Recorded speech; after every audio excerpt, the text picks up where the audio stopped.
Isang batang lalaki ang nagmamadaling lumabas sa isang tindahan na may hawak na pitaka. Sa likod niya, tumakbo palabas ang isang babae na sumisigaw, "Stop! Teka, ngunit hindi tumigil ang bata. Tuloy-tuloy siya sa pagtakbo.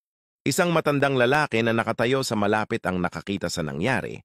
Tiyak na magnanakaw ang batang iyon, naisip niya. Mukhang kahina-hinala ang paraan ng pagtakbo ng bata. Sigaw niya, "Uy, tigilan mo yang magnanakaw na yan." Ang ibang mga batang naglalaro sa malapit ay lumingon at sumama sa paghabol. Tumakbo ang bata sa abot ng kanyang makakaya, ngunit nahuhuli siya ng mga ito. Kinuha ng isa sa kanila ang isang sapatos at inihagis sa kanyang ulo.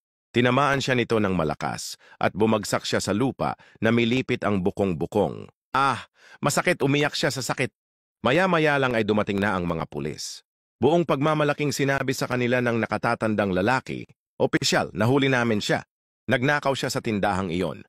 Pumasok ang mga opisyal, handang hulihin siya. Ngunit bago pa nila siya madala, sa wakas ay naabutan ng may-ari ng tindahan, hinihingal at hinihingal. Teka, anong nangyayari dito? Naguguluhan niyang tanong. "Ma'am, huwag kang mag-alala. Nahuli namin ang magnanakaw," confident na sabi ni Kuya.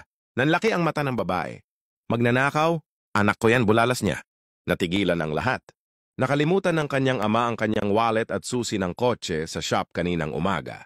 Ang aking anak na lalaki ay nagmamadali lamang upang dalhin ang mga ito sa kanya bago siya nakaligtaan sa kanyang appointment.